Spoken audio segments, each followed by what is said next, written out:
more technicality here.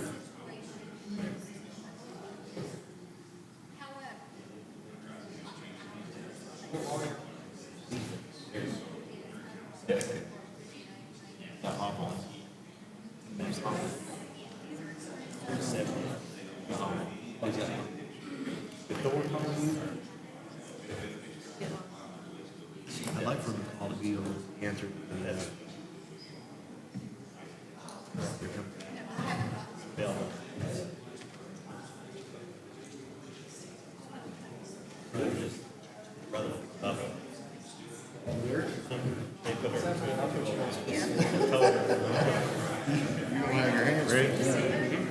Yeah. I know, where's Mr. Meadows? Call this meeting of the Putnam County Planning Commission to order. Let's all stand for the Pledge of Allegiance. Pledge allegiance to the flag of the United States of America, and to the republic for which it stands, one nation, under God, indivisible, with liberty and justice for all.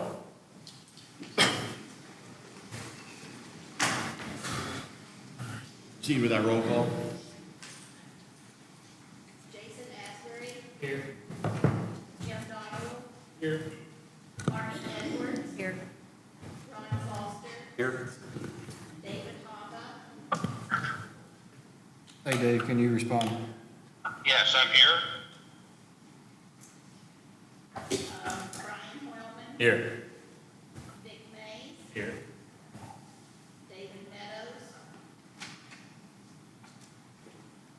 Thor Meeks. Thor, do you care to respond? Here. Thor. David Mills. Here. Jacob Pack. Here. Stephen Perry. Here. Lynn Yeager.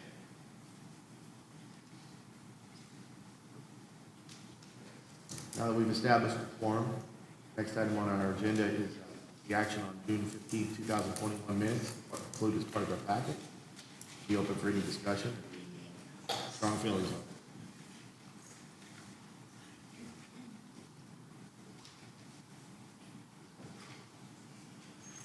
Make a motion, we approve the minutes as presented. We have a motion. Do we have a second? I'll second. All in favor, say aye. Aye. Opposed, same sign. Passes unanimously. The next item is the portion of our meeting where we will open up the floor for citizens' concerns. That would be anything that would not be addressed later on our agenda. Is there anyone in the public that would like to voice any concerns that's not to be addressed later? Hearing none, then we'll open up the public hearing portion of this meeting today.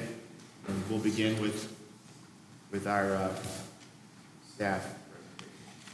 Oh, before we do that, excuse me. Almost forgot. Is there anyone that would have a conflict of interest? I did check according to the rules of the Ethics Commission to see whether Benchmark Construction owed any money to a company that I own part interest in. By the name of Foster Supply, there were none, so I have no conflict. Any others? Okay, hearing none. Thank you, Mr. Foster. Could you repeat that, please? I didn't quite understand that. What's it? Please. Yeah, the Ethics Commission ruled that anyone that owed our company, a company that I own part interest in, if they owed us any money at the time a issue came in front of us, then I would have to recuse myself. I checked on that. They do not owe us any funds, so therefore I am allowed to participate. Thank you, Commissioner.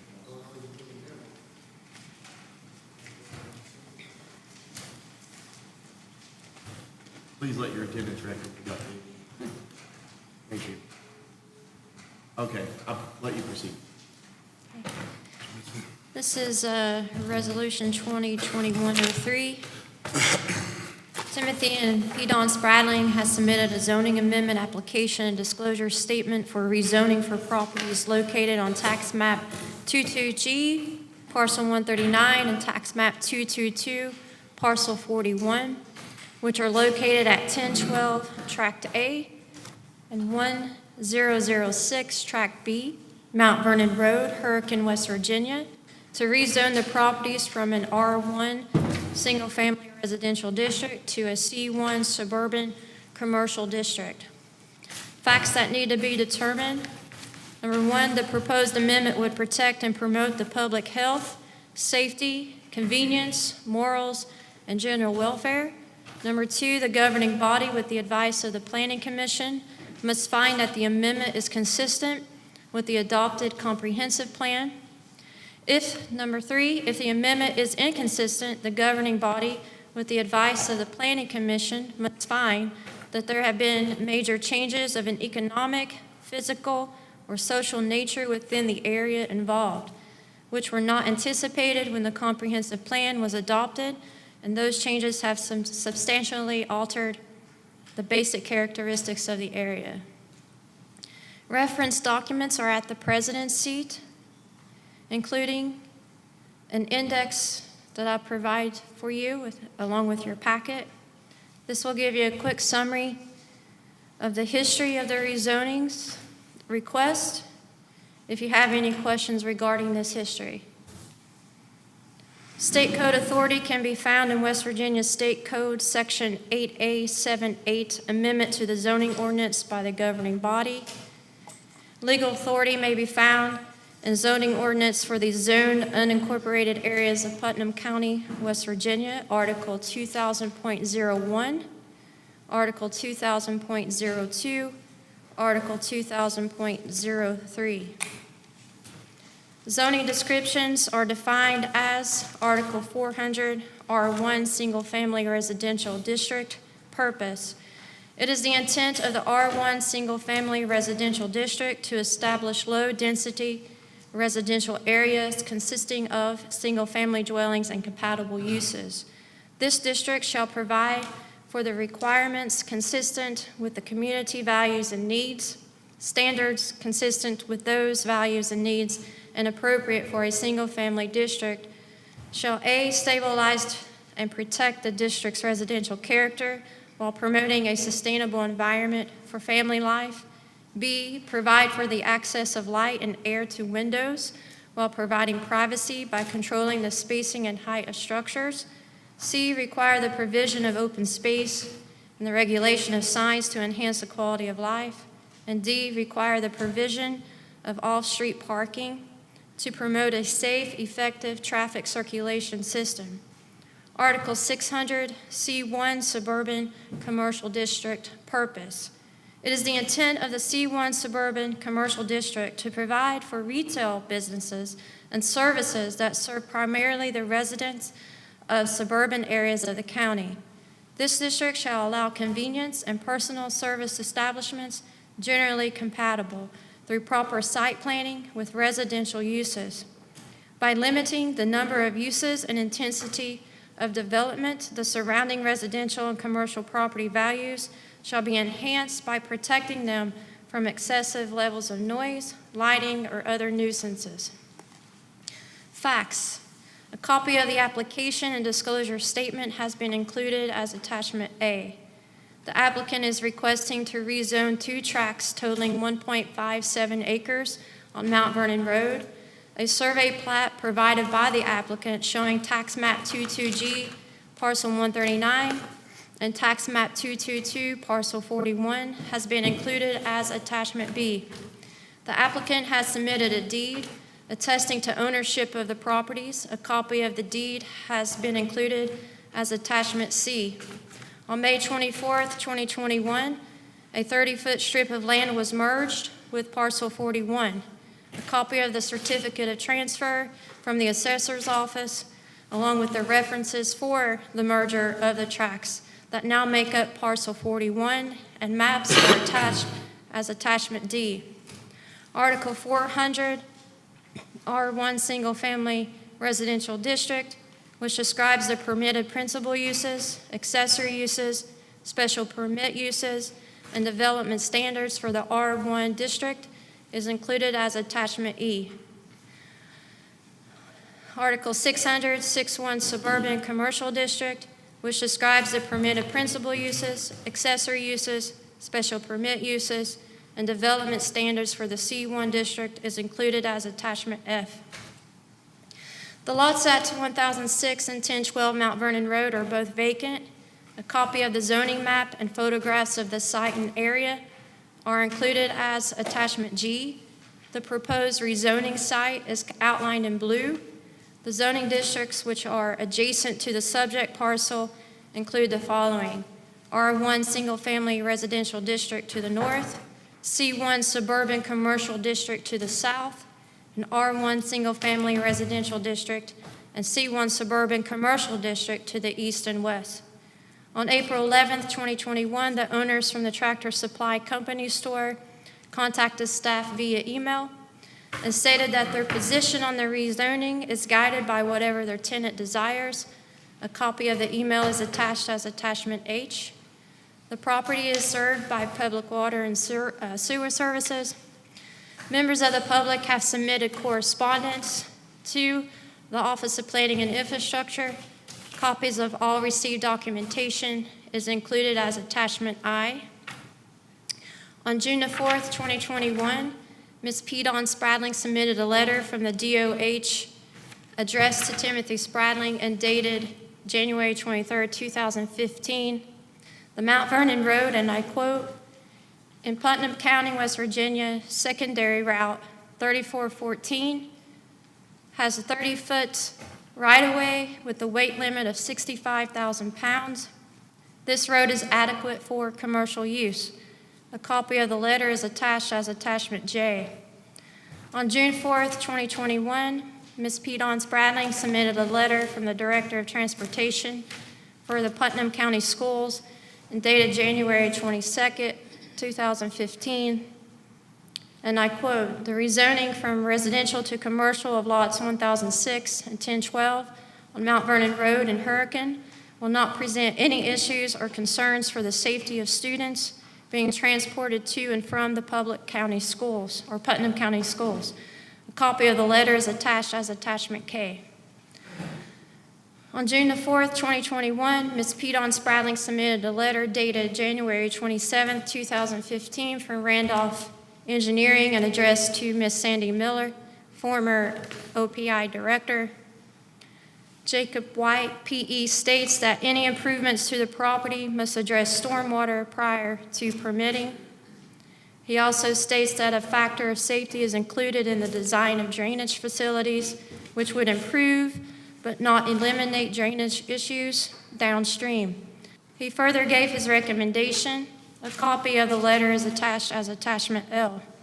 On June 17th and 24th, 2021, a legal advertisement describing the rezoning request was published in the Hurricane Breeze as required. All abutting landowners within 250 feet were notified of the proposed rezoning, as well as all petitioners.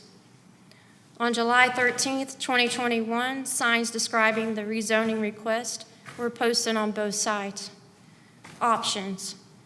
The Planning Commission may take a variety of action on the proposed request. 1, should the Planning Commission desire further information regarding the application or facts and hearsay presented during the public hearing, the matter may be postponed for action at a later date. 2, should the Planning Commission find that the application protects and promotes public health, safety, convenience, moral, and general welfare, and meets the intent of the referenced planning documents, the request can be recommended for approval by the County Commission.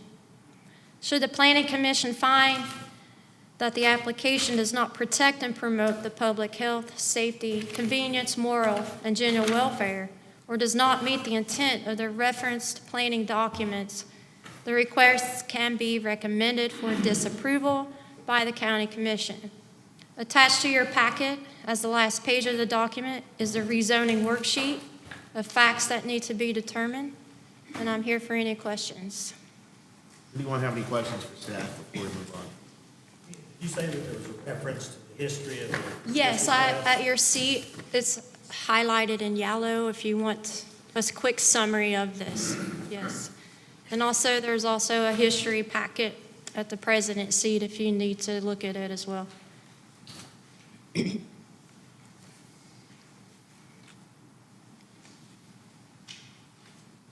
Anybody else have any questions for staff? Is the applicant or developer here? Would you like to speak, Mr. Crowley?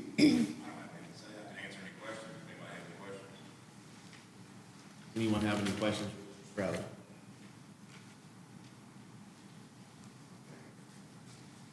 Hearing none, then we'll move to the portion to where we will open up this hearing for public comment. What we will do is we'll ask you to limit your comments to 5 minutes per person. We definitely want civility to rule today. We're not here to debate. What we're here is to hear your concerns.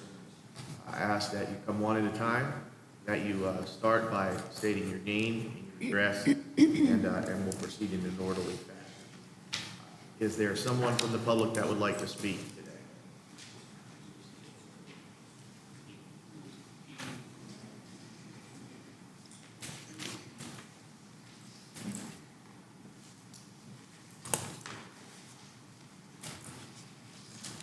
My name is Jim Corsaro. I live at 34 Cedar Drive, Hurricane, West Virginia. I come today to offer objection to the above rezoning request on Mount Vernon Road due to the potential impact on highway safety along the full length of Mount Vernon Road.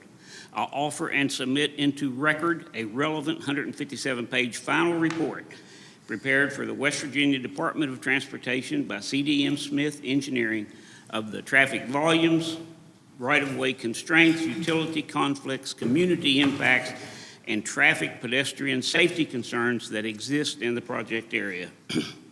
While this is a comprehensive report dealing with all of the traffic issues pertaining to Mount Vernon Road, I wish to point out several specific findings of the report which I feel the Commission should take into account in the consideration of this zoning amendment request.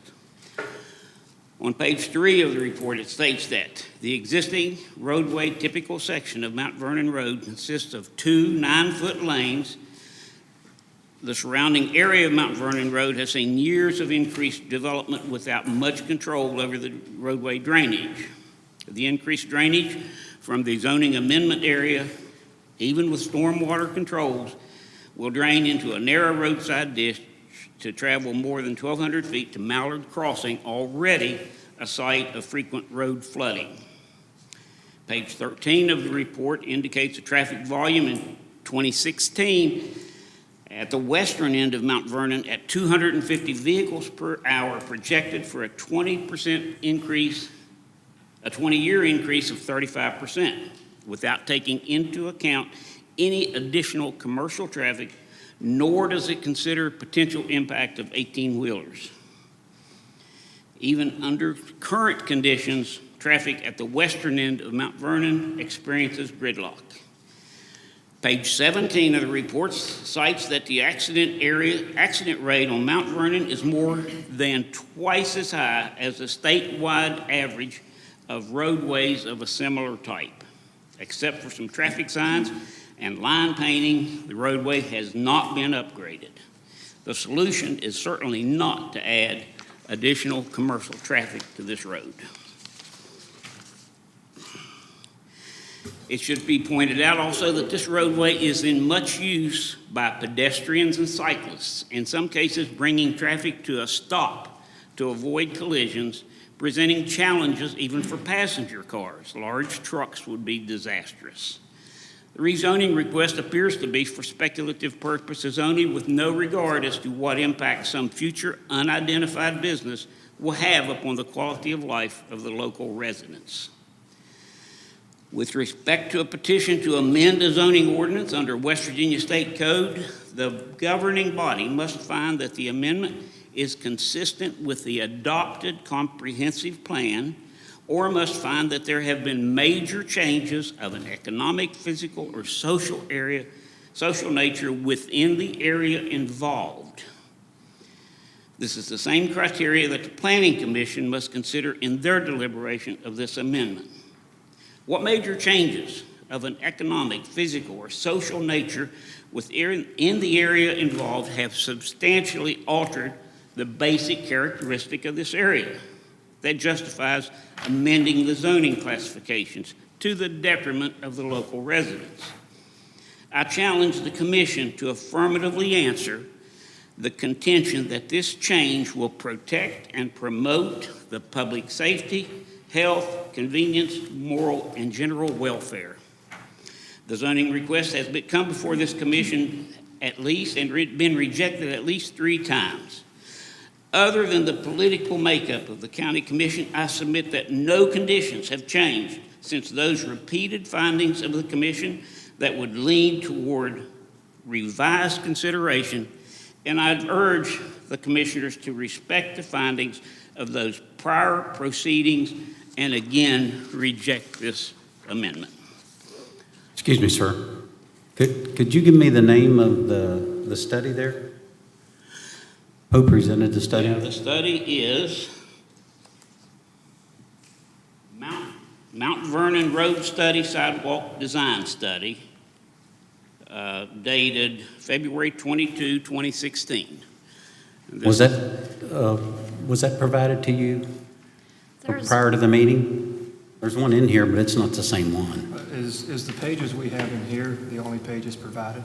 Yes. So we're For this referencing- time, yes. We're With- referencing but- 150, But there- we're referencing a 157-page document that's a sidewalk design study with 4 pages cherry-picked out of that document. When these studies are done, at the end of this document, there should be a set of recommendations of improvements for Mount Vernon Road by CDM Smith in order to install sidewalks along that road. The company I work for do these all the time. This was it. We This have- report was included by reference by giving you a website to find the whole report. that I've tried to pull up 3 times sitting here, and it doesn't take me to it. We're out of our time limit. Is there anyone else that would like to speak?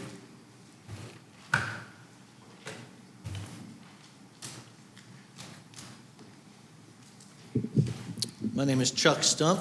What's your address, Mr. Stone? I live at 3 Cedar Drive in Country Villas, which is one of the properties, due to a property value study, would be negatively affected by this to the tune of about 15%. Tonight, I'm here to challenge the validity of 2 documents that are part of the packet that Mr. Spradling entered that are irrelevant, if not void. The first document I'd like to challenge is the one referenced from the DOT is 34 words, 2 sentences from an engineer named Manu Saidi, maybe mispronouncing his name, that was intended to represent a traffic impact study. We actually contacted the director of traffic engineering at DOT. Her name is Cindy Kramer, and in a letter that she sent us, she said, and I quote, "You are correct in your assessment that the letter from Mr. Sadie is not a traffic impact study and should not be viewed as such." She continued by saying, "Modification of any existing access which changes the nature of this property's use would require a permit from the District 1 office." The second document in question comes from Charles Tribble, who was at the time in 2015 the Director of Transportation for Putnam County Schools. He is no longer in that position, and the new Transportation Director, his name is Pat Clark, and he has an entirely different opinion. He actually drove the road on May 19th, 2021, based on his correspondence to us. And he says, quote, "Several blind curves and 2 hilltop inclines that cannot be seen over from the bottom." He also states, quote, "Normally when growth in a particular area occurs, there is also an increase in traffic, which would in turn have an effect on bus transportation in that area. Increased congestion would also raise the likelihood of bus transportation issues." So both of those documents are far more current than the ones that are in the packet. It appears that each of you, as members of the Planning Commission, are taking a professional and ethical risk if you do not reconsider the vote based on this newer information. Mr. Spradling has repeatedly failed in his venture. So what has changed? Continually, it mentions change, change, change. There has been no change except for Mr. Falser's stronghold on the political makeup of the commission and the county commission as well. Mr. Spradling purchased this piece of property in a residential, speculating that his connections could make the necessary changes to increase the value of that property. And let us not forget that during the past election, the property in question proudly displayed a huge sign promoting newly elected Commissioner Ellis. My next question is this: do any of you live on Mount Vernon Road? I didn't think so. And if you did, I don't think we'd be here talking about this foolishness. I will let the record state that I'm an avid runner with friends that live on Mount Vernon Road, and I do traverse that road via foot quite a bit. Okay, thank you. In the past 3 years, you guys have made a lot of exceptions. Mr. Sadie's letter mentioned a 30-foot setback. The last time I was here in front of the commission, you waived that for the new property, for the new buildings to go in at Cottage Way, I believe is the name of it, where you put Tenham right up against the road. So I guess the rules don't matter. You know, it's obvious to every resident in our community that when you made your decision to rezone this property, that you turned a blind eye to relevant facts and gave no considerations to the citizens who live in that area. My neighbors and I would love to know the real story behind the scheme. I mean, you'll bend over backwards to rezone a little piece of property that is surrounded by commercial. You've bent over your back 3 times to try to do this. We just don't understand it. We would like to believe that the majority of you are honest and ethical, and that you would consider your vote based on the facts and reverse this application. We trust that you'll do what's right and reverse this decision. Thank you. Is there someone else that would like to speak?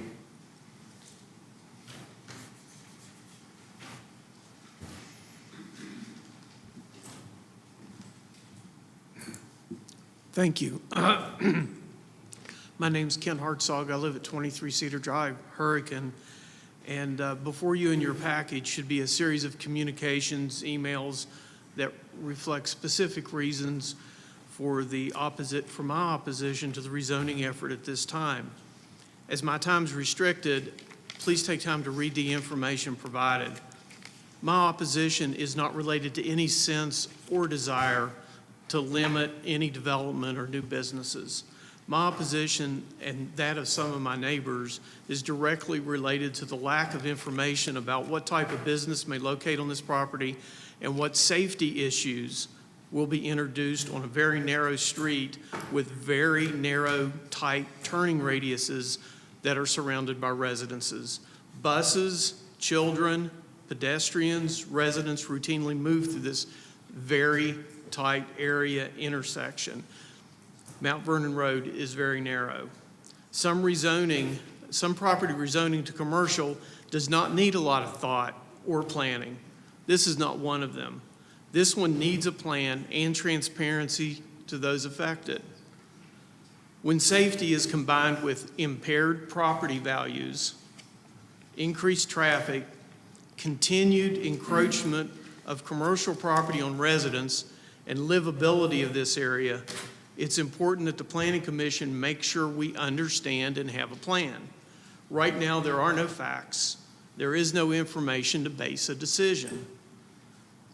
I would request that the Planning Commission act on a plan, on information from a specific plan provided by the developer, and how it will blend into the neighborhood, how the traffic will be handled, how safety will be handled, how Mount Vernon Road will be widened, how the intersection will be handled. Specifically, how will all these concerns be addressed? We have no idea. Right now, we don't have anything. We don't have any information. We don't have any plan, except there may be going to business. We hear that there may be tractor trailers coming through. We don't know. So would appreciate your reconsideration and at least asking for and getting a plan so that we understand what's going in and to make sure that it's safe, the noise level is appropriate for a residential neighborhood. Thank you. Thank you, Mr. Is there anyone else who would like to speak?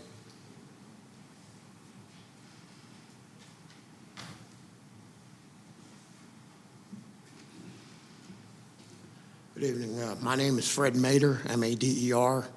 My address is 7 Hampton Crossing. My property is directly across the road from the proposed upgrade to C1 property. I want to say that technically, this has been the 5th time. They say 3 times. Technically, if we go back over the history very carefully, I've been up here 5 times, and I keep asking every time, what's changed? And the answer is nothing. Nothing. Now, the last time I made that statement, Mr. Ron Foster, you, in your previous meeting, went on this long spiel about how the county needs money and that the residential properties aren't giving you enough money. Well, let me tell you what, the residents of this county have nothing against commercial business, okay? And you can put your commercial business in all over the place. It's not a question of commercial business. It's a matter of where, okay? Now, you all are familiar with the term encroachment. Well, this is encroachment. This is an R1 area, and you're turning it into C1, and you're going to start to crawl right up Mount Vernon Road, okay? That's not necessary. It's not necessary because you've got for sale and lease signs all over Route 34 from Winfield clear up to Hurricane. And if people want business, and you want your businesses in, you have plenty of opportunity for them to come in. That's no problem. Why do you have to encroach into R1 property to do that? That's wrong. That goes against the opening and the reason behind your county planning commission book. Open up page 1. You are assigned to protect the residents of this county, and you're not doing that. And just remember one other thing I just want to add. Okay, the residents of this county are voters. We're voters, and we will remember. We will remember all this. We don't forget. Okay. Now I ask that you use your common sense and your conscience. You know what's going on here. You know that this is an encroachment into R1 property, and you're going to destroy our residential property values by letting this come in. Now, if you're going to allow that, I hope you can sleep at night. Thank you.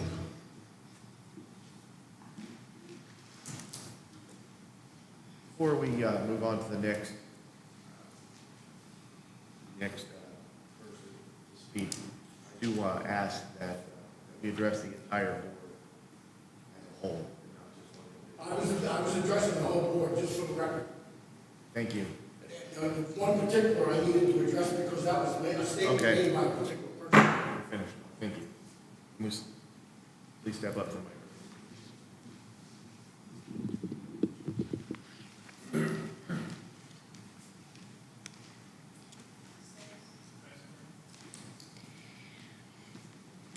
I think you all know me. I'm Linda Tennant. Can you hear me? 7 Hampton Crossing. I'm going to wait until those items are passed.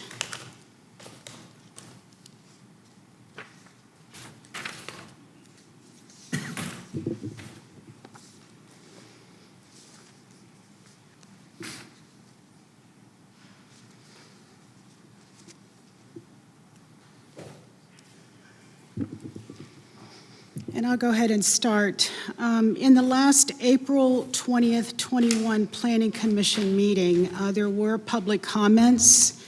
And after the public comments, there were statements made by Mr. Foster. And I just want to kind of go over some of those statements. At 53 minutes, 9 seconds into the recording, Ron, you had stated this has come in front of the Planning Commission as a C1 property. At least the rim of the road could potentially get a sidewalk. Potentially, can you hear me? No. Can you hear me now? Okay, so Ron, you said potentially. Does that mean for certain? Does that mean no? So my question is, what does potentially mean? At 54 minutes, 44 seconds, you had stated, I heard twice that people say this is the 4th time and nothing has changed. I disagree with that. A lot has changed. I think there's been 3 or 4 of us has asked what has changed. If you could let us know maybe after the public comment what that is. There is the same thing. We still have the same safety hazards. We still have the same traffic concerns. We still have the same encroachment issues. At 55 minutes, 28 seconds regarding the Tractor Supply using the tractor-trailer entrance, you had stated, I think it's highly unlikely this is going to occur, maybe on a rare occasion. So I think what that means is that will occur. At 58 minutes, 19 seconds, you stated, Putnam County used to be the fastest-growing county in the state, and it is no longer. When referencing the number of building permits issued, you stated our path is not sustainable, and we continue to reduce the amount of permits in order for us just to make payments on the park. We have had to increase 4% in the overall assessed value of our county. Every commercial property provides 2 times that amount of revenue, whereas residential properties has actually cost us more money. So I'm a resident of the county. I've passed around to you the report that you should have in front of you, Ron, that shows the depreciation values of the properties in these areas. My property is the first one on Mount Vernon Road. As you can see, if you rezone this to commercial, and as we have seen in Kanawha City, and we've probably seen on other parts of Putnam County, you're going to see a depreciation in our property values. That total with the 22 items that I've marked on there, 22 residential properties, the county will have a loss of close to $500,000. The property owners will have a loss of close to $823,000. Now, this is for one piece of property that you all want to rezone. This is going to be our loss down the road. So we are very concerned about encroachment, about commercial creep. As Mr. Mader had stated, there are plenty of properties along Tays Valley Road. There's plenty of properties in the Class 2 areas. And there's going to be definitely a lot of properties on Route 35. So I imperatively asked you not to rezone this for the 4th, 5th, 6th time. Thank you. Hold on, I have a question for you. This information you've given us, you state real estate home values, Zillow.com. Does Zillow perform actual residential valuations of the property? Yes, and that's in the report right there Okay, and from how, Mr. what is the process that they use? That's in the report right there from Mr. Okay, well, I asked him to give us specific ones. I sent a specific request for this, and they never did send us any information.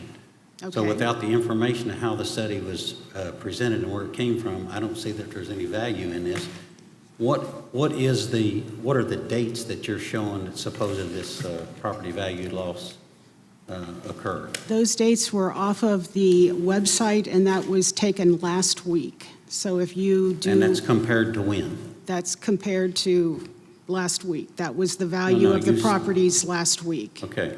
If there's a 20% value drop, that drop occurred from when to when? If you rezone this property to commercial, that is going to be the drop, okay? That's what we're going to feel the drop is going to be. How was that determined? That's what I'm trying to get to the bottom of. We took 20% of the assessed value that Zillow So set. this report that they wouldn't answer any questions on says there's going to be a 20% drop. But we don't know how they came up with that. You're just taking that 20% drop and saying this is what the cost would be if this were true. Okay, so if, let me make sure that I think I'm answering.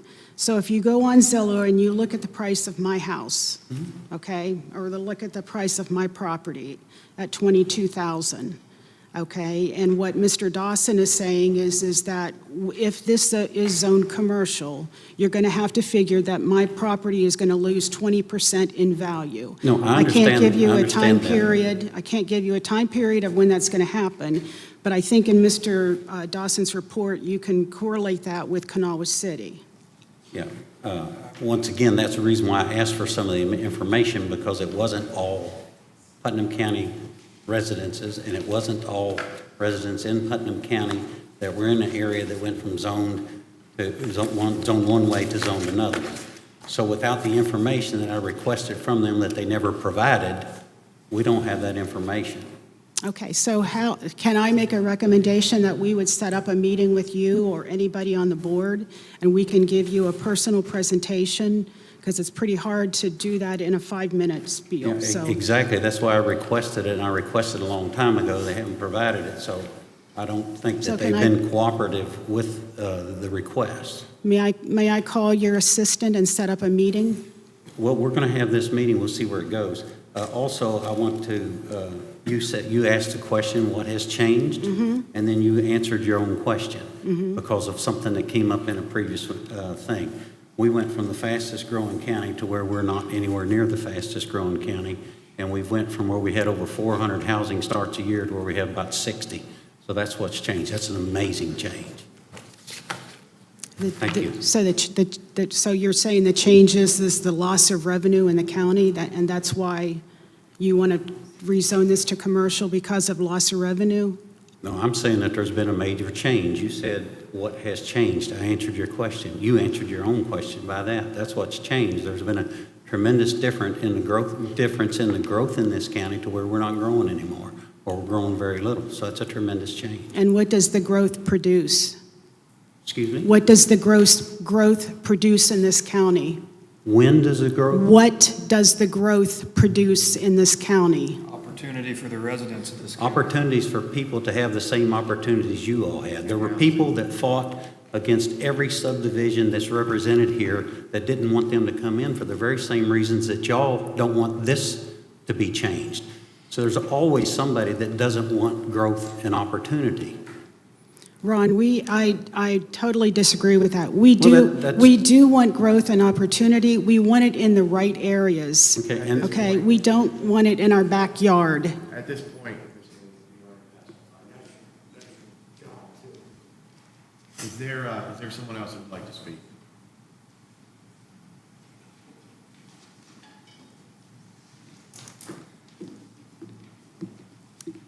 I'm Deborah Price, and I wanted to point out a couple of procedural roadblocks in this proceeding.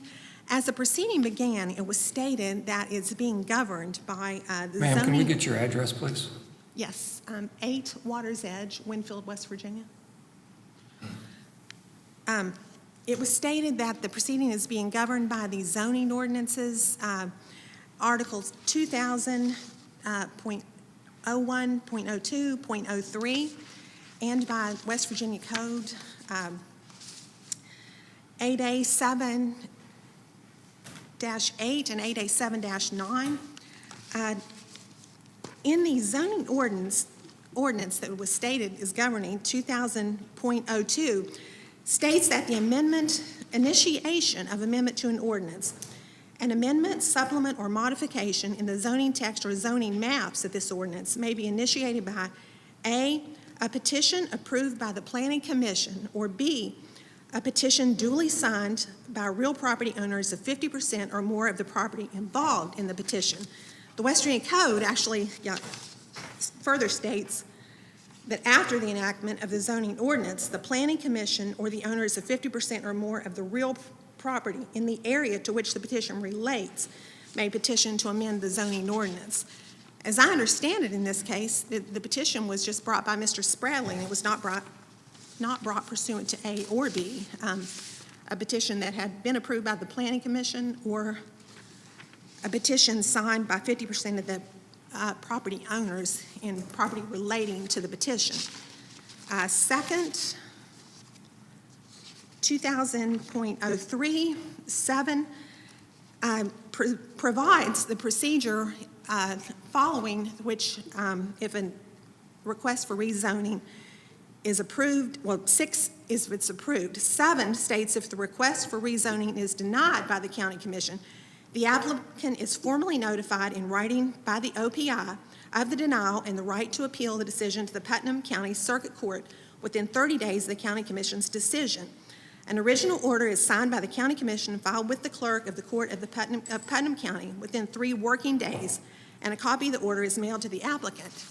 In this case, as I understand it, the petition has been denied several times, but this has never been followed And nowhere in the ordinance does it, or in the zoning ordinance, does it provide that you keep bringing the same petition, hoping to wear down the opposition or hoping for change in the people hearing the commission. So I submit that there's 2 procedural roadblocks to this. Thank you. Is there anyone else that would like to speak?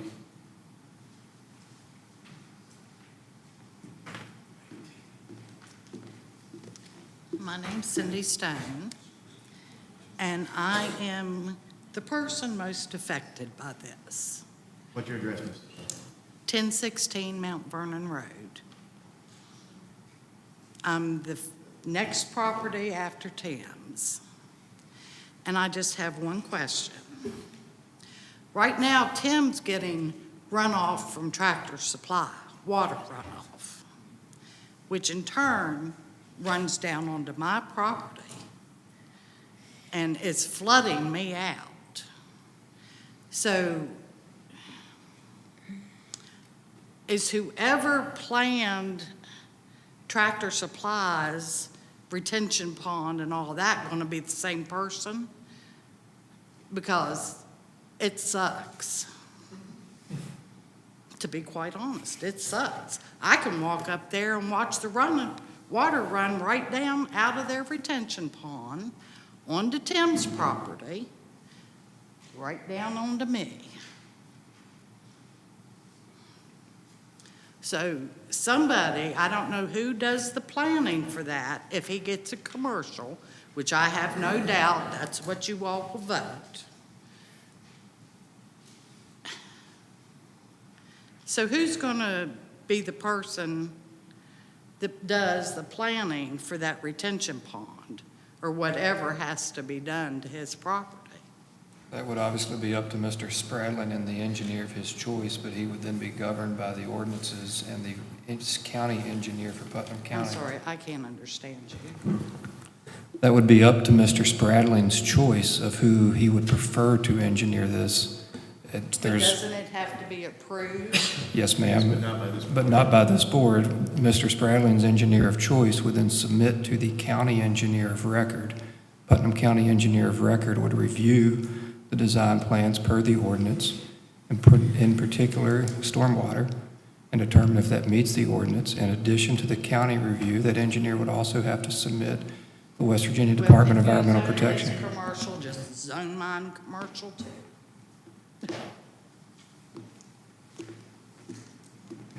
Jason, I'm going to say something. Tractor Supply already has a permit, and they're having runoff off of their stormwater retention. So the permit is not working. And that's not Mr. Spradlin's concern or his issue or any merit to this conversation as far as I'm concerned. That was Ms. Stone's concern. Is there anyone else that would like to speak?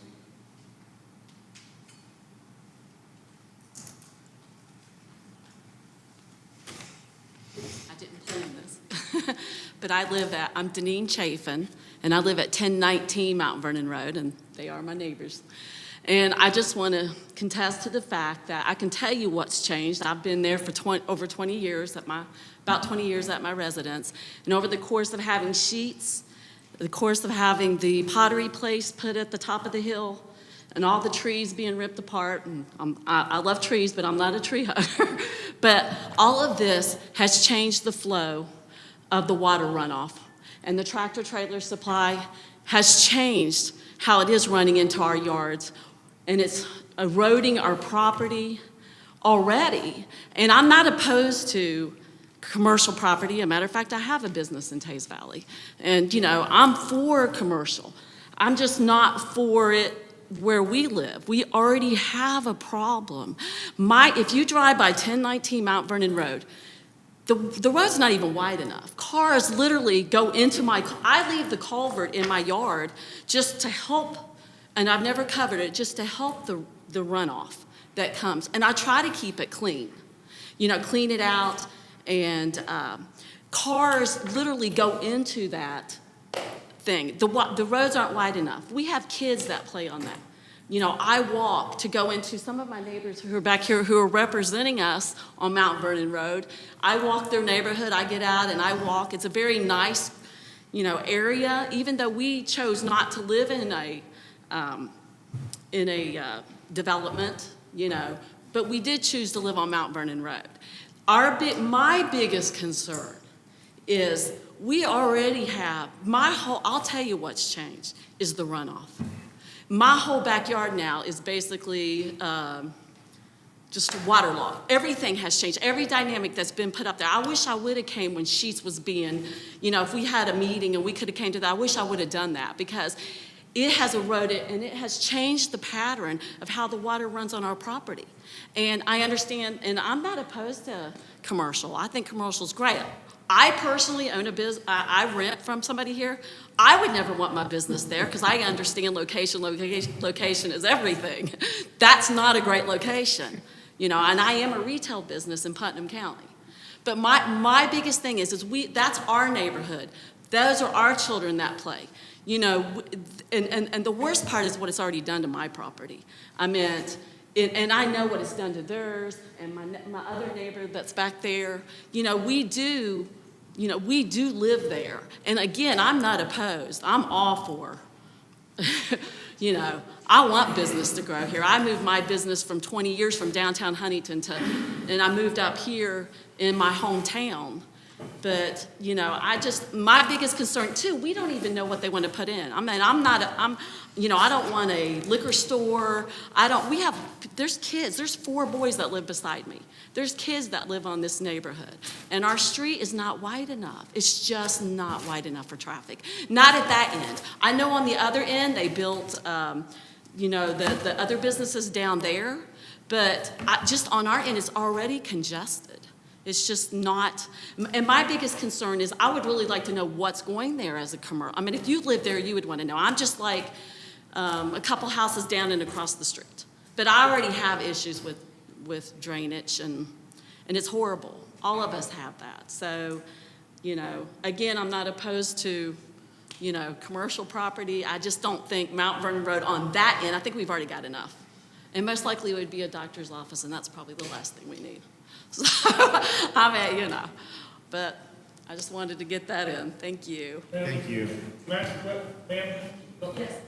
question. Have you done anything, have you approached any of the abutting property owners who have put that water on their property? Have you all done it? Have any of you all who have had these new drainage issues, have you done anything about it? Well, I put French drains in my back part of my property. We all do talk to each other. At one time, I did have the city of Perkin come and tread my ditch because, that's like their leeway, which they did do.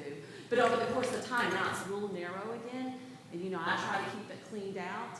But, we have there's a lot of, and if you get a lot of rain, my next door neighbor's house can be underwater. I've had to add a sub pump under my house. It has definitely changed the dynamics of how the water flows from all the commercial property that's going up on. Well, and that's why I asked the question. I didn't mean to inquire as to what you've done, like putting sump pumps in or ditching out your ditch. The reason I ask is that under West Virginia law, if an abutting property owner changes something on their property, reroutes the water or starts putting water on your property, that's trespass. So I would encourage you folks, if you feel that an abutting property owner, commercial, residential, or whatever, if you feel they've changed the property, taken out trees, put in ditches, ponds, whatever, such that it's now putting water onto your property that wasn't on your property before, Yes. you need to go talk to a lawyer. Okay. Okay. Thank you very much. I appreciate it. Thank you.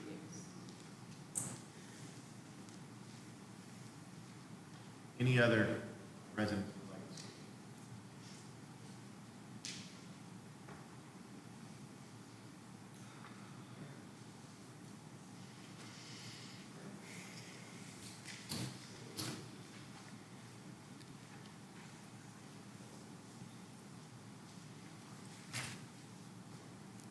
Since there's no more comments, I'll close the public hearing portion. Open it up for our board discussion. I'd like to address a couple of things as part of this discussion. discussion. Larry, what I heard from the public is there were concerns based on issues, specifically the way in which Mr. Bradley has submitted an application to the Putnam County Planning Commission to discuss this.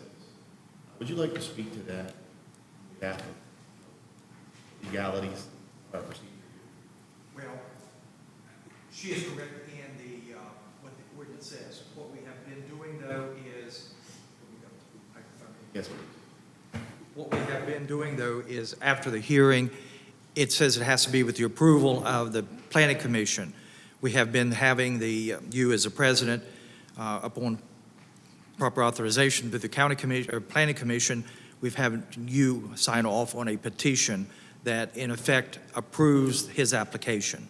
So, And correct me if I'm wrong, if this planning board approves today to move forward, what we're approving is to recommend to the county commission, who then approves the rezoning. We're not changing the rezoning from this board. The county commission does that, correct? that is correct. You make a recommendation. So our recommendation would then constitute the petition that you're speaking of. That's correct. There was one other. Should mention that there has to be an order entered by the county commission within 3 days. I don't know that we've done it in the past, but it will certainly be taken care of. If that's the case, follow up on that.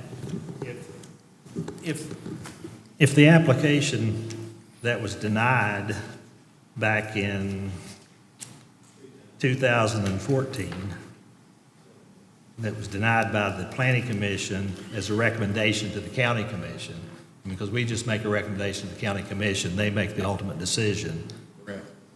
So if it was denied then he would have had the ability to take it to circuit court. I mean, where does it go to circuit court? After the County Commission makes their determination, or, I mean? Yes.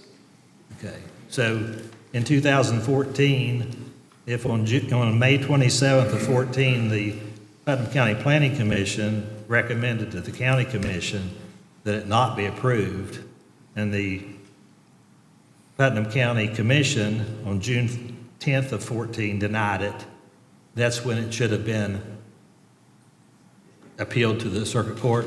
It could have been at that point, yes. And I guess likewise on, 1/27/2015, when the Planning Commission denied it, and on February the 10th of 2015, the County Commission denied it, it could have been appealed to the circuit court. And then on January 21st of 2020, the Putnam County Planning Commission heard it and it was tabled. And then on 4/21/2020, it was taken off the table and approved to be recommended to the County Commission for approval. And that was the petition that allowed it to be submitted to the County Commission. But on 5/12 of 2020, the Putnam County Commission denied it.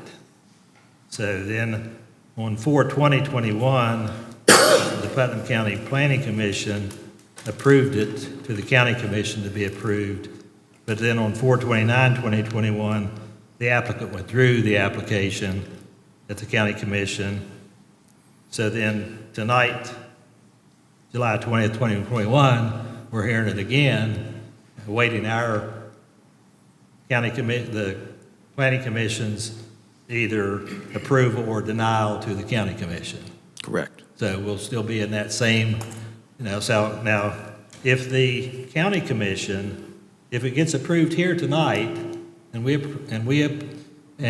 send it to the County Commission, if the County Commission approves it, do the citizens have a right to appeal it to the circuit court? Either party that feels that they are somehow aggrieved by the decision can appeal. Okay, thank you. Larry, I had a follow-up question. And if you don't know the answer to this, I understand that there's a difference between our world and legal world versus this world, which is a little different because in our world, if you fail to appeal a decision of a judicial official to the next level, then you're stuck with the result. That is correct.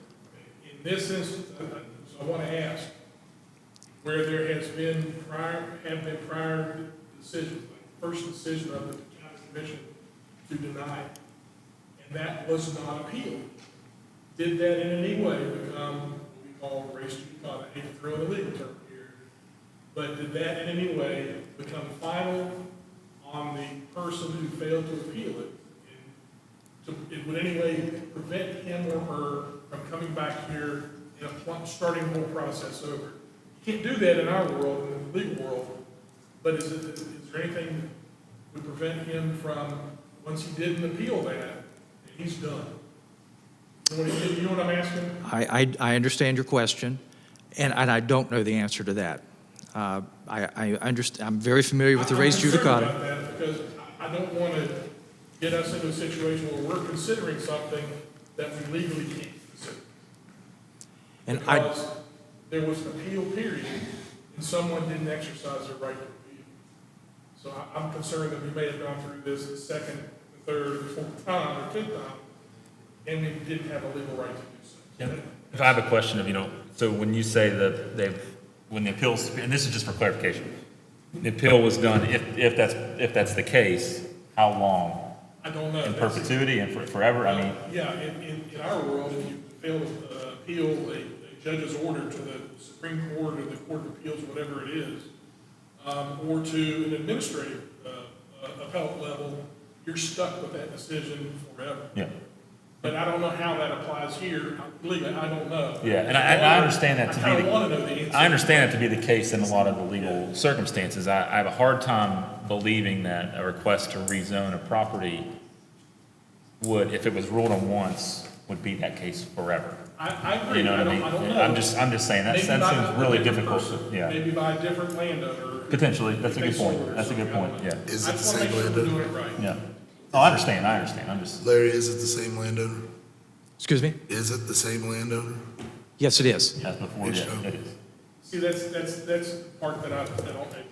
Same landowner, can they keep coming back, even they don't exhaust their appeal, can they keep starting the clock over again? I don't know if that's, I don't know what a judge would say. Do you agree that there's?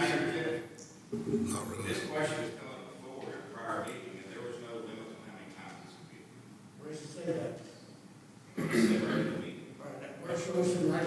And just to clarify, I don't want to get into a debate. I'm just trying to clarify here that the request when it comes to public boards, commissions, legislatures, whatever it is, I work with the legislature the same bills get brought up every year in and year out, or they get changed or tweaked a little bit. I just have a really hard time believing that any request for a variance or rezoning in a county would forever be the case if it was simply denied one time. I just find that very hard to believe. And I'm not trying to stand in your all's way, and I understand the question, and I would like some clarity too. I just think that if that's the way it's designed, I've just never heard of someone saying at C1 they asked once, they said no, forever and ever and ever, it will always be C1. I just don't believe that's the case with any public board request. The public portion of this hearing is over. At this point, we're doing board deliberations. So please, let's keep our comments down. Larry, it's my understanding that our ordinance does not have any limitations on an applicant coming before the board, regardless of an approval or an appeal, as far as the Putnam County ordinances go. I don't know of any restriction within the ordinance. But with his question with the res judicata, I don't know. I have not looked into that. When is the next county commission meeting? So when would this be if it was approved 28th? Thursday? 29th? So there would be time if this was approved, if there was a condition added that this issue either is or isn't an issue, can be researched and resolved prior to going to county, correct? Should be able to. I don't know that we can do it with a condition, can we? We make a recommendation with a condition? Yeah, we can add a condition to it. We've had conditions all the time. We absolutely can. Another procedural question I have for you, Larry, is twofold. Number one, this discussion will be before the county commission, whether we approve it. If we deny it, will it still go before the county commission? Sure. Or will there be no petition, so it will not be brought up by the county commission? I think in either case, whether you approve it or deny it, it is still a recommendation to the county commission. Yeah, I'd like to clarify something. We don't approve or deny anything on this planning commission. We make a recommendation. We have to send it to the county commission. And we make a recommendation to the county commission whether they approve it or whether they deny it. We can do neither. And with that being the I thought case that was then, clear. if the planning commission so moved that it would be the will of the body to approve, to recommend approval to the county commission. If between now and then some research was done and you determined that you should not act upon that for the legal reasons that you and Mr. Dodrell discussed, then it would be your duty to inform the county commission of that, and the county commission would be aware of that before they took their final action. That's correct. Okay. Ma'am, the public portion is closed. And listen, guys, the only reason, I'm trying to keep order because we could be here all night. So we are thankful that each of you are here to witness your process, to exercise your right to say all that you wanted to say. But as we talk, I'm sure there's other things you want to say, but we've got to maintain order. So I do appreciate that. Certainly. Another thing, Larry, that I wanted to ask, I've heard multiple folks speaking about their concern about what type of business may be going on this property. I've heard folks discuss tractor trailers. One lady, one of our residents discussed a liquor store. In C1 commercial properties, which is what we're discussing here, is there zoning regulations as compared to liquor stores and things of that nature? I didn't hear the last part of the question. Is there, in C1 commercial properties, is a liquor store a permitted use, or is that It'd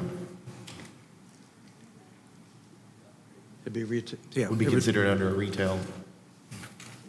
It'd be a retail business. Okay. And then, as far as traffic patterns go, at the point when someone would develop the property, am I right in assuming that as part of that development that there would be traffic pattern studies? Is that correct? Am I right in that? It's simple. Jason, why don't you answer that one for me? Yes, you are correct. This is step one in what will become a very lengthy process for Mr. Spradling if this was approved in terms of engineering.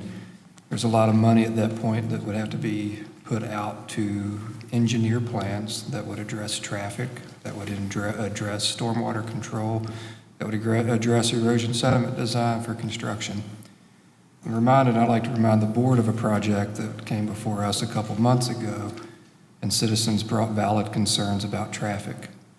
And that was the project of the townhouses behind Sleepy Hollow on the golf course, or near the driving range. I went on record at that point stating that traffic issues are governed by the state of West Virginia, particularly the West Virginia Department of Transportation. They're not governed by this board, they're not governed by this county. The approval for traffic, the approval for impact to existing roads is handled by the West Virginia Department of Transportation. There is a process that, as an applicant, you have to go through. So it was a major concern for another development that we heard. We took an action and recommended that as approval, despite the concerns of traffic. I've made the same statement then that the DOH would evaluate that property and that project at the time of a permit for an access road. The DOH in that particular case went through the process that they are required to go through by state code, and they did determine that traffic improvements were required for that use. Again, traffic is handled at the state level, not handled by this board. Mr. Spradling can develop this property based on the current residential zoning requirements, and your roads don't get fixed, your drainage issues don't get resolved. And to be quite honest, in my opinion, Mr. Spradling, I don't know why you haven't, because I would have. I wouldn't have went through this. But if you want a road fixed, if you want to see your drainage improved, the process that's out there is to go through what we're doing right now, because the only avenue for that, you don't do a traffic impact study for a residential use. A commercial use will trigger a traffic impact study. And at that point, any traffic improvements to Mount Vernon Road that the state would feel is necessary would be handled through that process. To further that discussion a little bit, the county commission, all three commissioners met with the Department of Highways. We have discussed not only the road at Sleepy Hollow, but Mount Vernon Road. We've discussed numerous options that we would have as a county commission to possibly help in widening and or putting sidewalks in, possibly doing work on the drainage there. We had a meeting with them about a month ago, and they promised us within 3 months they would come back to us with some alternatives of different ways that they could address some of the concerns that the community has brought to us. We discussed options from how you could get federal funding to do it, to how possibly we could get the state to do it. Most of it requires some kind of matching funds.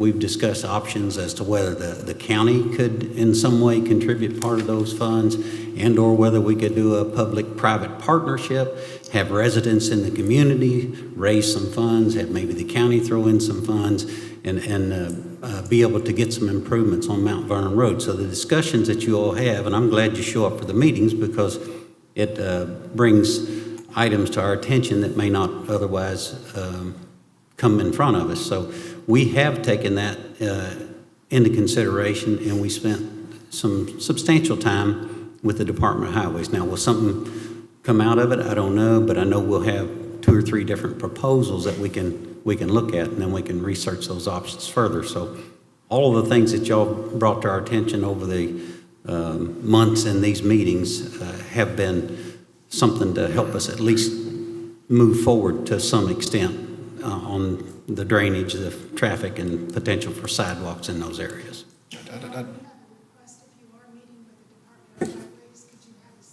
Once again, the public portion of this meeting is closed. Thank you. I would like to point out too, back to Mr. Foster's comment and mine earlier, there was information submitted by one of the citizens that confirmed exactly what I just told you guys. You have an email from Ms. Kramer at the DOH stating that prior to a building of a commercial use going on this property, the applicant and engineer will have to submit to District 1. That process is there. They confirmed to you guys that that process is already there, and that applicant, even if it is rezoned, he has to submit that. He has to get what's called an MM-109 access permit. The state's confirmed that they are already going to look at this as part of the application because it's part of the permit process that was submitted to rebut the January 23rd, 2015 letter. I agree that that's not a traffic impact study, but I do agree that the state's confirmed that will be required if this was to become a commercial use. We were talking about the DOT. While we were doing that, just to reconfirm what we said earlier, Mr. Asbury, as far as hydraulic loading goes, for stormwater runoff in a commercial property, there has to be a stormwater permit that's issued, not only through the county review of the engineer, but during construction, you would need an NPDES pollution discharge permit through the Department of Environmental Protection. Am I correct? Correct. Okay, and then in order to issue that permit, a similar process would be that Mr. Spradling's or the developers, if he decides to sell it, whoever would decide development's engineer would draw up a study that then would be reviewed by the engineering division of the Department of Environmental Protection and either approved or denied or changed, correct? Correct. Okay, so potentially multiple engineers and outside money could go into alleviating some stormwater in that area, correct? That's correct, and legally and even per our ordinance, a developer is not allowed to increase the amount of runoff that is currently running off of that property in today's world cannot be increased post-development. So he cannot come in and develop and put in a ton of paving and a ton of building structures and increase the amount of runoff leaving his property. It has to be at the same rate or less. And to add to what Commissioner Foster was talking about, if it's determined by the DOT that to pursue some sort of project in the area, it's determined by the county commission or whoever to pursue either a traffic project or a stormwater project in the area of Mount Vernon Road. He was right in assuming that it would maybe costly, and there may be other avenues of financing that would be involved if you were looking at the entire area as a whole. And from my experience, the Small Cities Block Grant, the Rural Utility Service from the RDA, the Corps of Engineers, all of those grants that are available to municipalities, public service districts, and the like, 99% of those grants have a requirement for a certain number of businesses to be impacted in order for those grant dollars to be put into line. So I just wanted to throw that out there.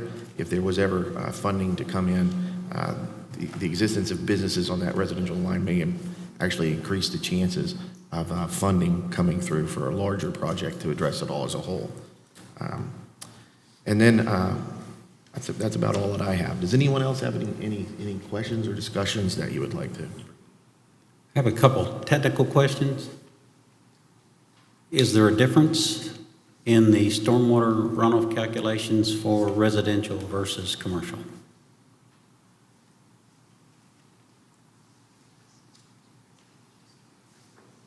My understanding from a residential standpoint of single-family homes. No, I think in this particular case, it's not limited to single-family homes. Is that correct, the way it's zoned now? I can tell you that individual homes do not have a stormwater requirement for the county, but they very well may through Hurricane and their MS4 program. That would be something they want to contact Hurricane with. So this is technically in the city limits of Hurricane? Is this in the city limits of Hurricane? It's MS4. It's an MS4 watershed. Okay.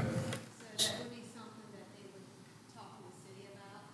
The county would not require it as far as a development of substance, meaning a new residential subdivision or a townhome or commercial.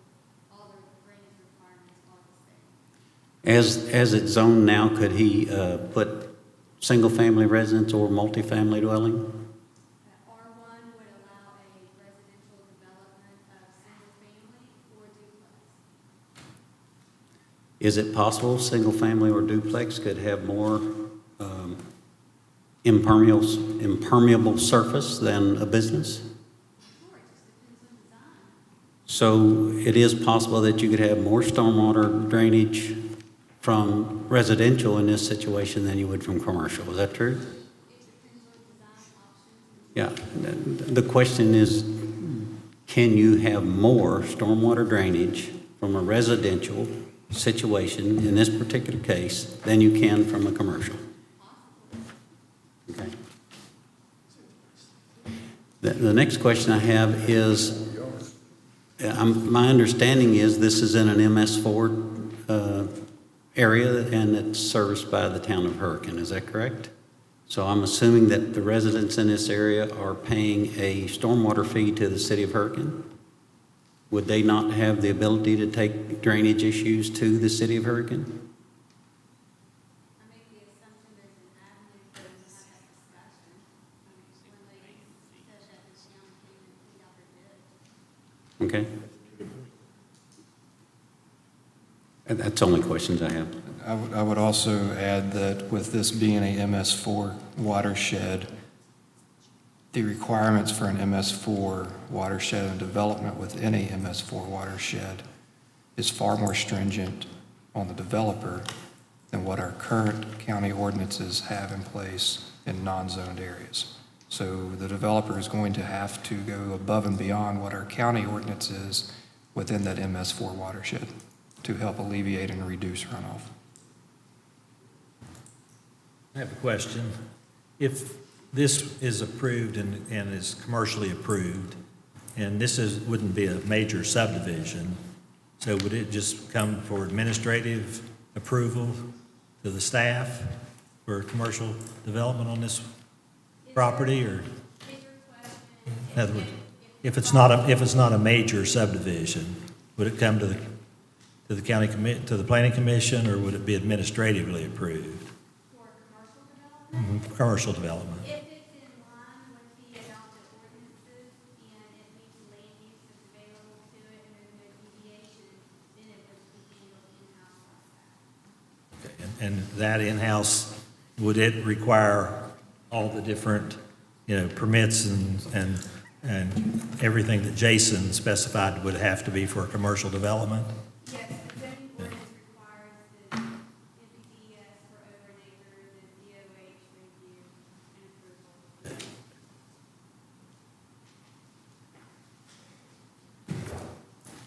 approval. So to clarify that, they would still have to meet noise requirements, they would still have to have screening where applicable under the ordinances, they would still have to have parking as applicable under the ordinance. It's not like it's wholesale approved, they have to go through the process and meet all the ordinances currently in place for whether it's C1 or whether it's residential as it is now. Yes, as long as there's those parameters they have to go by, and if they don't meet them, they need to make some revisions, or they have the option to ask for variance through a different board.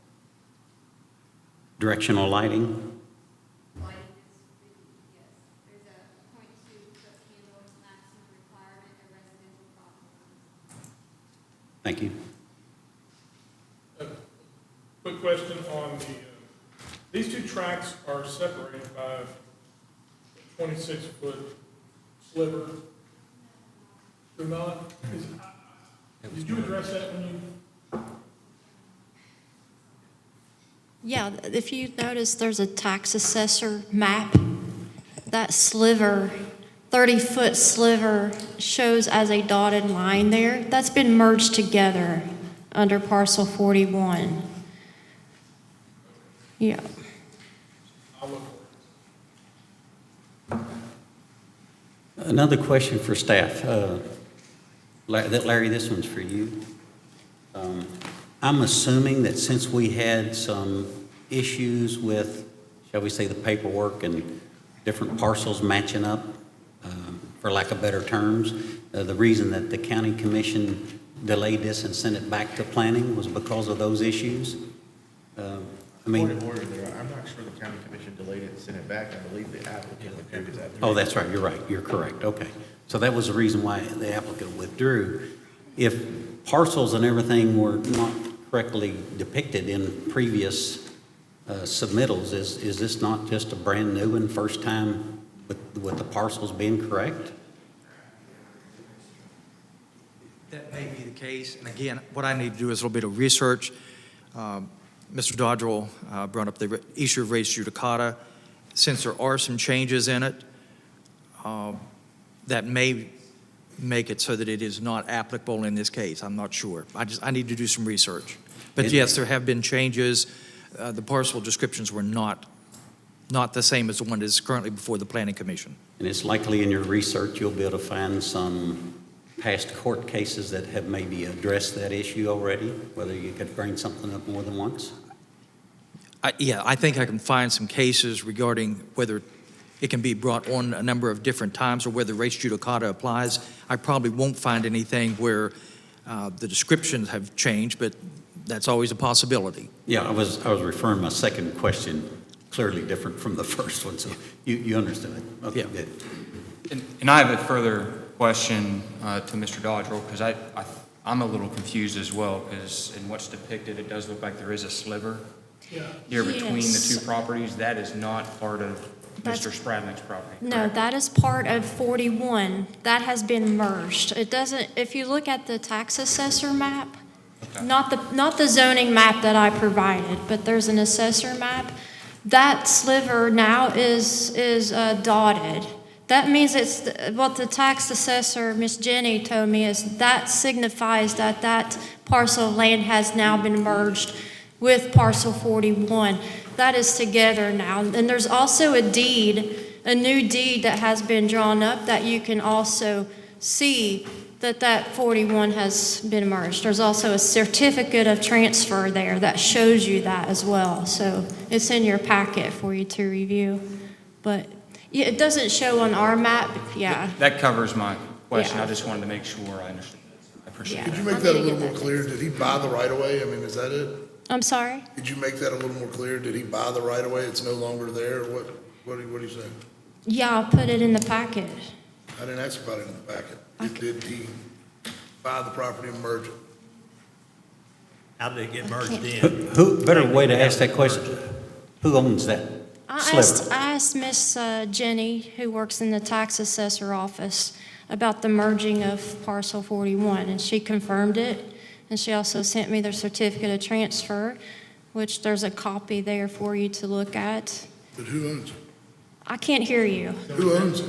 Who owns the property? Mr. and Mrs. Spradling. Okay. Yes, sorry, I couldn't hear you. And the deed you're talking about, is this one dated 24th of May, 2021? Yes, that's the new deed that goes with the new merger of that Okay. property, yes.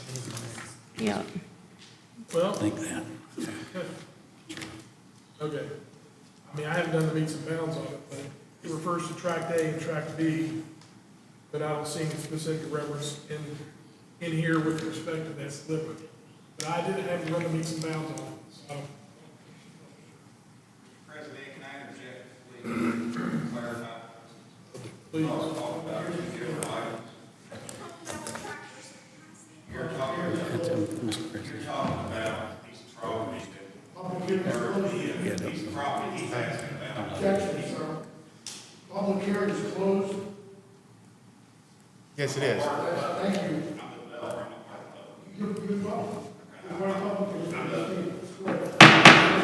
We can refer a question. Mr. Spradlin, do you have anything to add to our discussion as a developer? Mr. Yeager asked about a piece of property that Tractor Supply owns, which Tractor Supply still does own it. It's a sliver, like you called it. I don't know what the foot is. It's not wide enough for them to. It's a right of way. It's a right of way, correct. So they still own it? Tractor Supply still owns that sliver. What she's referring to on your map is the small piece against To the left of it. apartments that had a small piece to the top of it. Those, in fact, were two separate deeded properties. They have been combined. Oh, yeah, you had three pieces last time. Right, I came through, so we do have a different presentation now than what we've had before. I'd like to also clarify that I had to withdraw last time because it was misadvertised in the newspaper. It wasn't nothing that we did, but we went back and did the stuff and combined those properties, so now we're asking for 2 instead of 3. But what you were asking about was the little piece Tractor Supply that wasn't big enough for them to make a road. Yes. What you. Thank you, Mr. Spradlin. So the two parcels that we're talking about are divided by Correct. By a sliver, I don't know the what. Tractor exactly what Supply they owns, had. but it is It owned wasn't somewhat. wide enough when they developed at the time for them to build a road, which, and this has been discussed before today too, that road is 65,000 pounds. I don't know how Tractor Supply, even if they would have had enough property, how they could have built an entrance there and let their tractor trailers that are over 65,000 pounds use Mount Vernon Road. They shouldn't have been able to because the road is 65,000 pounds. Those tractor trailers are 80,000 pounds, so. Thank you, Mr. Spradlin. Thank you. Thank you. I do have a question for staff. The advertisement, where was the error in the advertisement the last time this was brought before us? There was no error. There was an error in the deed. Yes. Right? The advertisement didn't match up with the deed. The advertisement matched up with, it was just, it wasn't correct. That's what I'm trying to say. Yes. The advertisement matched up with the deed as you all had it, but it was different from what they had in the assessor's office? Is that what it was? Can you answer, Larry? Would you know? I found the mistake, yes. The description I of don't the know what they're asking. piece of property across the right-of-way there for Tractor Supply took in an entire description of all the property there. 3 pieces, 2 or 3 pieces had been taken off of that, and the description, as was put in the paper, included all that property, when in fact all of it was not part of this I understand.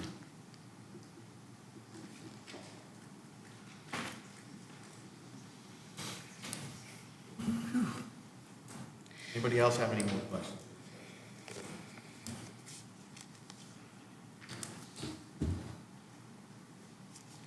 How about we move to our facts that need to be determined?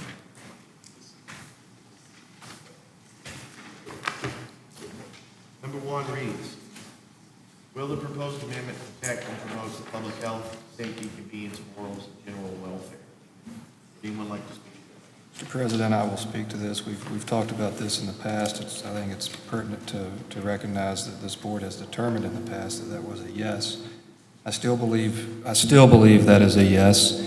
We have letters in our packet from reputable licensed engineers that state that drainage is an issue, road widening is an issue, and in order to this process to go through to improve that would be rezoning and forcing a traffic impact study for development. Therefore, what would result out of the traffic impact study and the development of this property would improve health and safety, especially in regards to traffic issues along Mount Vernon Road, as well as stormwater. So is it then your intention that the answer to number one will be yes? That is correct. Would anyone else like to offer a differing opinion? Or second, Mr. Driver? Are you making that in a I will form of make that as a motion? formal motion, yes. Would anyone else like to second that? I'll second that motion. Before we vote, is there any other discussion? I would offer up discussion directly opposed to that position in view of the overwhelming opposition of the residents in the area. The materials submitted regarding the potential loss of property values by Mr. Dawson, I believe it was. My personal experience on that road over the years, having been involved in litigation regarding traffic accidents that have occurred. Traffic accident I observed in the last 2 weeks, the intersection of Mount Vernon Road and Tays Valley Road, and all the other things that have come to us regarding this property over the last several times it's been under consideration. I don't see how it can possibly promote the safety and general welfare of the residents in this area or the citizens of Putnam County, and I would urge a vote of no to this motion. Any other discussion? Mr. President, I just wanted to comment that it kind of is somewhat of an evidence of, as what the residents said, of commercial creep in that particular area.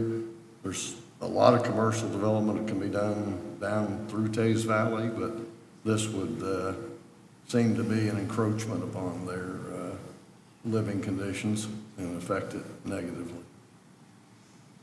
Mr. President? Yes, sir. I would like to agree with Mr. Dottrell, and I've been here since, and was here since 2014 and before, and I haven't seen anything that would change my mind that would say that this was, has to be a no vote. Any other discussion? We have a motion on the floor. I would interject, Mr. President, that in its current, I do agree with the gentleman's argument. In the current state, it is an issue. The path forward to remedy this is to move forward with the rezoning. Due to the mechanisms in place by the West Virginia Department of Transportation and what's required by state code and their review process. Okay, well, we have a motion on the floor that the answer to criteria number one would be yes. We do have a second. Let's do a roll call.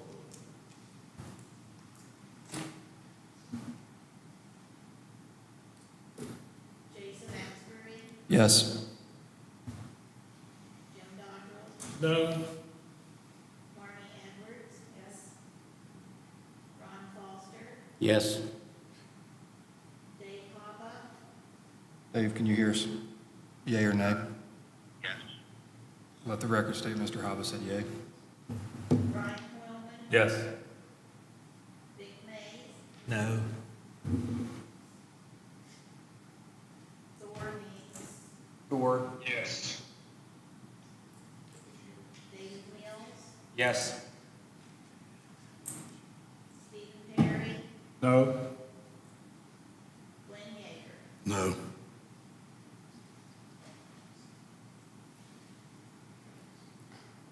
My count is correct, and the answer to no one is that correct? I have 7 yes and 4 no's. Okay, we'll move on then to the criteria 2 under relevant facts to be determined. And criteria 2 says, is the amendment consistent in achieving the objectives of the adoptive comprehensive plan, the US 35 corridor, management plan, and the Tays Valley land use plan? Would anyone like to speak to that? I would, in review of our comprehensive plan and the management plan, I believe this is maximizing the use of effective property throughout the county, and for that reason, I would say it's yes. You making that in the form of? In the form of a motion, yes, sir. We have a second to that motion. I'll second that motion. And once again, I'm going to open it up for discussion. Would anyone else like to speak?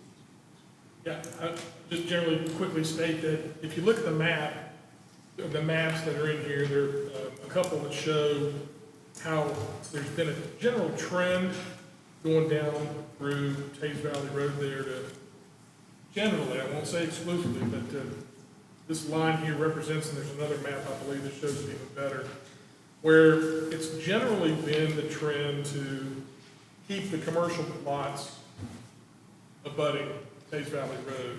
And if this petition were with respect to tract B, I'd have no problem agreeing with you that it is probably in line with the comprehensive plan.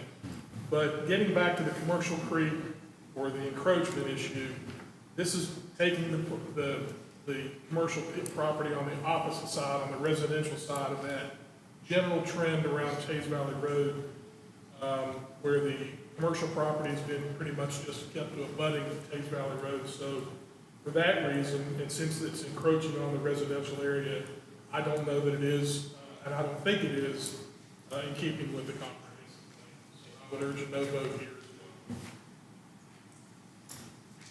Anyone else have any discussion? Okay, we have a motion on the floor that the answer to number 2 will be yes, and a second.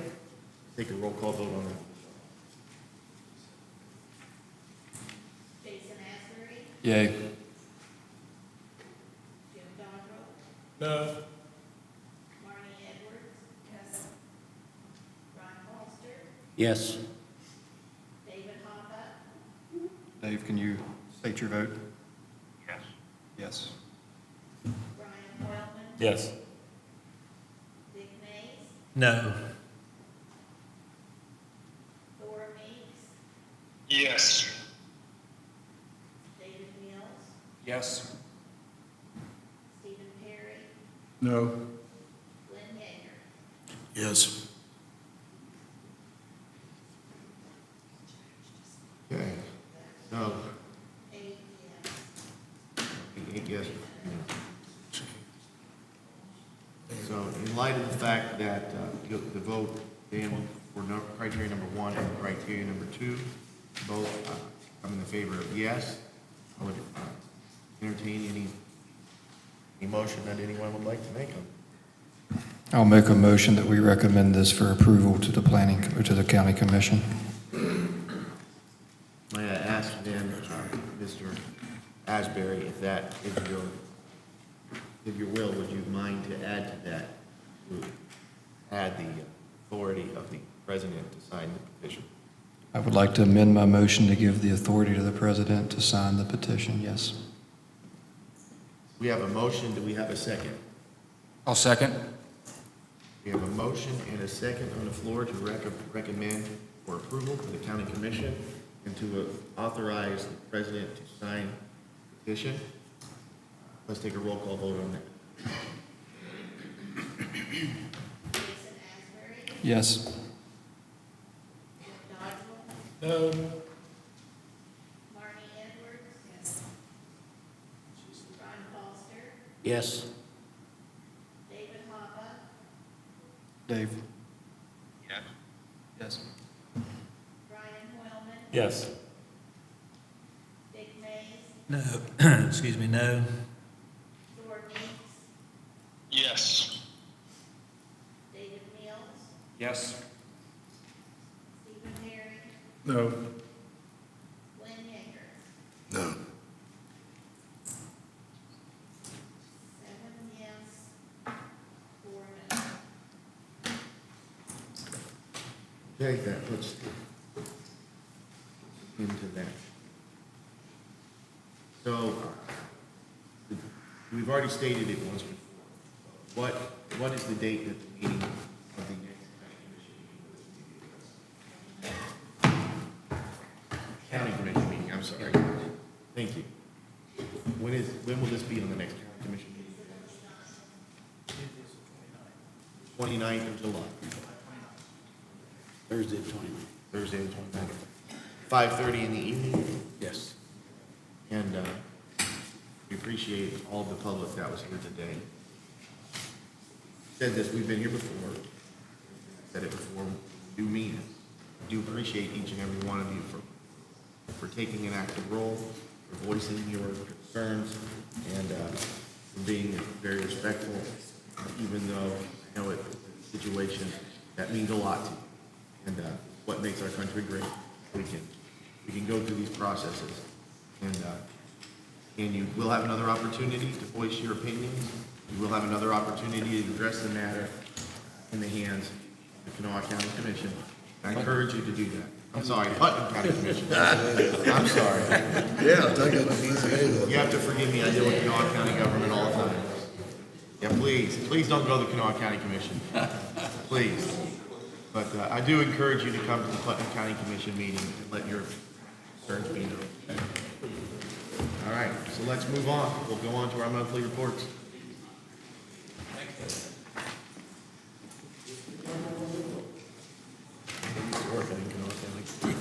I knew exactly why that happened.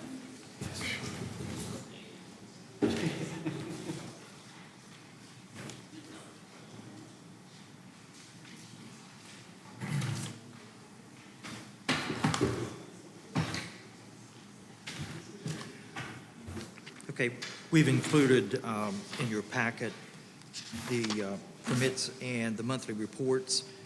I can indicate to the commission here that things are moving through the office. Can you get the microphone a little bit better, Larry? Sure. It may have turned itself off. All right. We've included the monthly reports in your packet.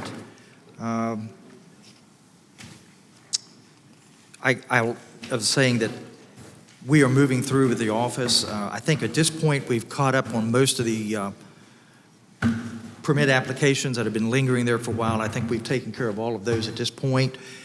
We are trying to take care of everything that's coming in the door in a very timely fashion. We've had a couple of major developments that have come through the office here very recently. The one was for Frito-Lay. That one's been approved. It's out the door. We just had one recently that came in for CAMC. It was a major, like an $18 million project. That one has been approved. That permit has gone out, I think, within the last day or so. That one has been. Next to the church on Tays Valley Road, right? Yes. And where's the Frito-Lay? What is that? It is, Berkshire Lane movie theater. Oh, okay. Yeah, past the movie theater. I got you. yeah. And they're supposed to start construction on that August 1. Oh, okay. I didn't know that. But so those are some of the major ones. And as I mentioned to one of the commissioners today, it's kind of been mentioned here. A lot of this stuff that the planning office does is handled administratively. There is a small percentage of it that has to come either before this board or the BZA.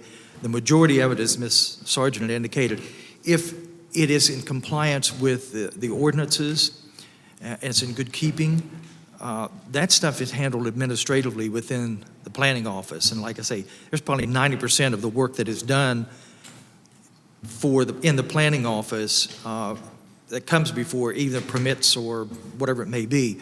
That is handled administratively and in a very efficient manner, I think. You can see that from the reports and stuff, a lot of the stuff that is coming in, we have reduced it down, I think, till June and July. In your the status reports. If you look down through there, I think June and July are the only ones that we kept on there. And if you will see, the vast majority of those have come in and been approved and are already out. Good work. Well, it's the staff there. I've said this before, there's a good staff there. They know the ordinances, they know what needs to be done, and we try to take care of things as quickly as we can. There are some times that we need additional information, we need some changes made. That delays it a little bit, but for the most part, that stuff is taken care of fairly rapidly if we are able to do it with the information that we're given. Or if we ask for revisions or ask for additional information, if they will get that to us in a timely manner, we can get it out. So, Larry, the ones that say on hold, that's stuff that you're waiting for additional? Either additional information, I think there's one or two of them indicating that the request has been requested, or the hold has been requested by the developer, or I saw one of them in particular. CAMC's on Contractor. there, and that's probably a product of approval from the bond or something. Yeah.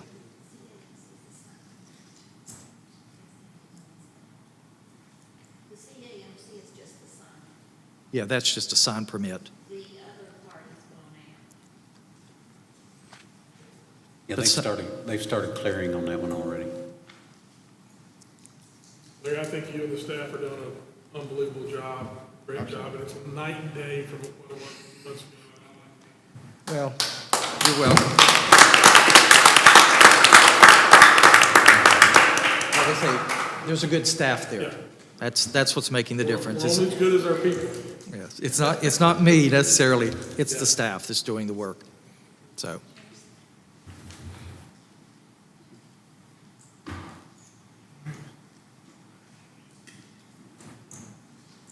Do we have any unfinished business? As far as new business, I would like to take the opportunity to announce that I've made some changes during our committee assignments. Commissioner Faulkner is stepping down from the Ordinance Review Subcommittee. In his place, I've decided to appoint two to make that a committee of four. The committee will still be consisting of Brian Hoylman, David Mills, Jason Asbury, and Jim Dodd are now going to be on that Ordinance Review Committee. And I believe that chairman of that committee currently is Jason Asbury, and you're calling a subcommittee meeting in the not too distant future. Trying to do next week. We're having scheduling conflicts, so we've asked Larry if it's possible to do it via Zoom instead, just to meet. Is it possible to do that via Zoom, Larry, subcommittee? I know we were doing our full-on committees that way there for full-on board meeting, I mean. yes, it could be done. The problem we've got right here is the technology. The computers that I have access to most of the time, we don't have webcams, and I don't have speakers, or microphone. So I'm not sure how that's going to work. We may be able to work around it, but at least the two desktops that I have access to, When we did that before, didn't we use a telephone, a speakerphone on it? So the Zoom and team meetings, just from my prior experience through my day job, as a part of those meetings, there is a conference line that is unique to that meeting that people could call into if they don't have the ability to use their phone, an iPad, or a computer with the camera. Yeah. I haven't used the Zoom one. We were using WebEx for the meetings here. When we got the live streaming, I canceled it. Let me interject then. Mr. Asbury, I'm assuming that you said Zoom to mean any form of teleconferencing. I am happy with whatever is the easiest for the county. Any type of virtual meeting. Virtual platform. We work on every platform known to man. It just depends on the preference. So if the county's already has a product that we use, I'm assuming Mr. Asbury would be more than happy to use that. More than happy. If we can do it, I think we could do it that way. Like I say, I just don't have webcams and I don't have microphones. But if we can work it out with a conference call or something. Do you need new computers?